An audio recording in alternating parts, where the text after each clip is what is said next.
Nigeria's insurance industry is a highly competitive market, with insurers facing challenges including low appreciation of insurance. Anchor Insurance Company Limited has been in the business of protection for over 30 years and boasts a large market share.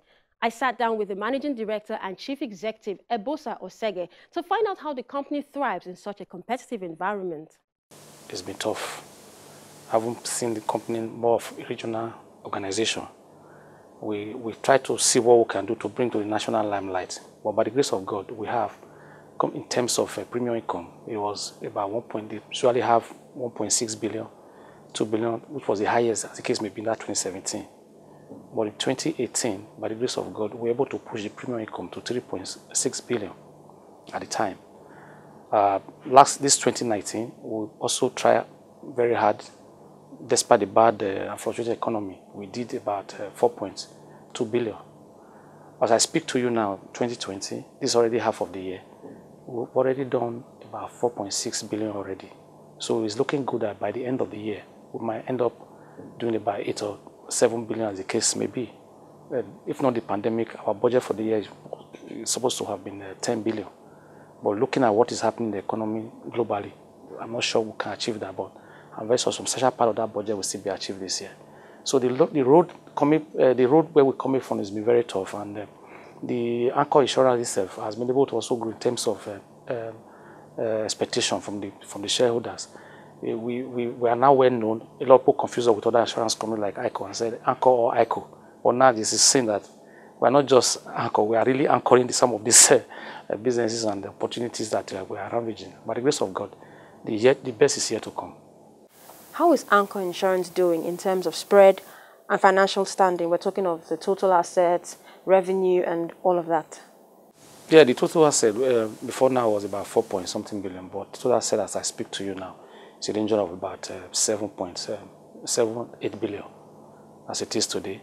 The revenue is also growing, like I said to you in my first question.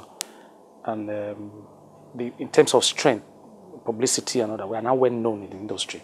And just this year, March, we won the fastest growing company for 2019. That was an award that was even held by Channels Life in this country. So we give glory to God, and the best is yet to come. So what would you describe as significant strides that stand Anchor Insurance out in the industry? Well, it's a common knowledge in the industry that Anchor Insurance was the first to set a third-party platform to sell motor on real-time platform. Anchor Insurance was the first to also bring a product called Loss of Employment, known as Anchor Lewis in this country. We have also gone to partner with some organizations in terms of selling this loss of employment to make sure people lose their job. The family have support to fall back on. Anchor Insurance is involved in students' welfare, where parents who lose their job also have support for their family to continue their education, or their wards to continue education without a gap. All these were testimonies that led to our award in the Independent National Newspaper last year as the fastest growing insurance company. That has not only helped the insurance company to keep this product and the organization very, very intact. It has also helped very well in developing the economy of the country and the state where we do exist. We have about 19 branches across the Federation that has also set us apart from others. In terms of claims payment, we've been on time. It's really on time. You don't have to come here to cry to have your claims once your documentations are proper. It's a testimony from all our clients that you don't have to crack your head over us coming to you in terms of issues like that. This is what has kept us. And again, I have to use the opportunity to tell all Nigerians that insurance is a very important part of our life. If you are a wealthy society, you need a lawyer, you need a medical doctor, and you need insurance above all. Because it's the insurance that insures the medical doctor. It's the insurance that will insure teachers, including you, the journalist. So it's very important that insurance should be taken as a sacrosanct part of our lives. And that is the summation of Anchor Insurance. That is where we come to do better, we come to give back to society, as the case may be. You spoke about the importance of insurance in Nigeria. In the country, the industry still faces low penetration, and that's clearly why its contribution to the GDP is low at barely 0.32%.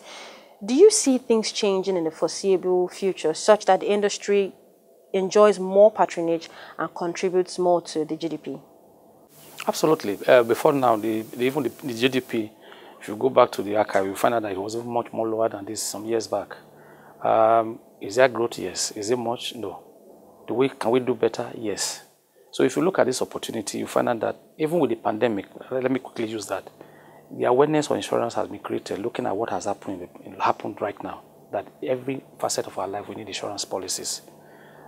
People, we have over 10 million cars in this country. How many of them are insured?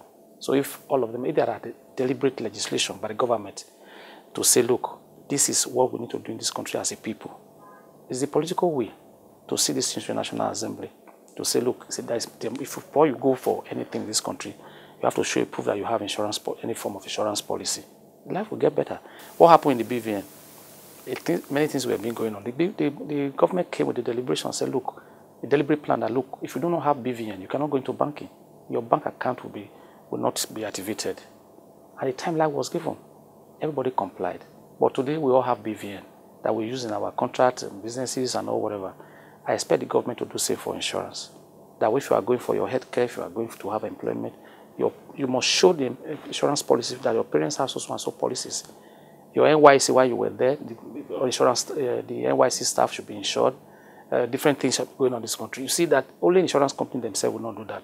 The insurance part, the industry player part of it, you see awareness is being created on TVs and jingles and all that going on insurance. But it's our culture itself, we need to have it, plan policies to take that culture away from it. Oh, it is God that will help me even if I have issues. We are growing more churches.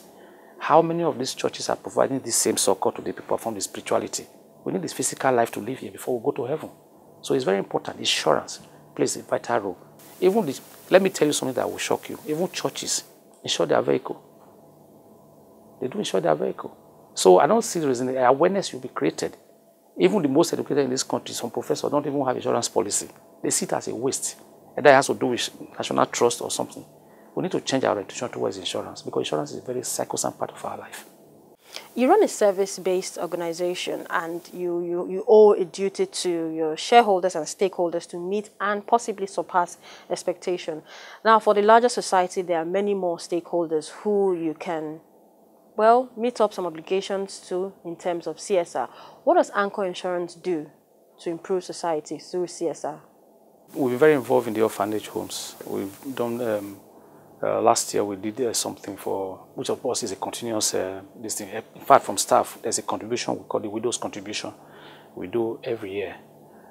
More so that this same year, time last year, National Arts and Culture Festival, we were one of the highest donors in terms of, because we believe in culture as a society, as reaching out to people to understand that culture and insurance are synonymous. We want the people to imbibe insurance as a culture. So we're very involved with the National Festival of Arts and Culture that took place in Benin. We were the major sponsors of that program, which of course for me is a part of relations or supporting the society as the case may be. Then we also make deliberate donation to the National Pandemic Task Force. We donated about 10 million to that project. Then we have also donated to Akwa Ibom State Government some palliative for the health workers, equipment worth over 6 million naira. So over the years, this company has been involved in the CRO's activities, campaign programs for tuberculosis, and so many other things that we'll be doing over the years. And we'll continue to do that as a responsible organization. Is there a budget for CSR annually? We have a budget plan for CSR. If we have done the budget of CRO of 20 million this year, next year we're moving to about 40 million. As the company is growing, our CRO also will have continued to increase. So the deliberate plan, this company loves the society and the society loves us, so we have to be part of the society. We don't have any other, this is our country. What's next for Anchor Insurance? To be one of the best insurance companies in the country. And also be known as a company that pays claim, that brings happiness to the people. When you think of Anchor, you think of happiness and joy and peace and restoration.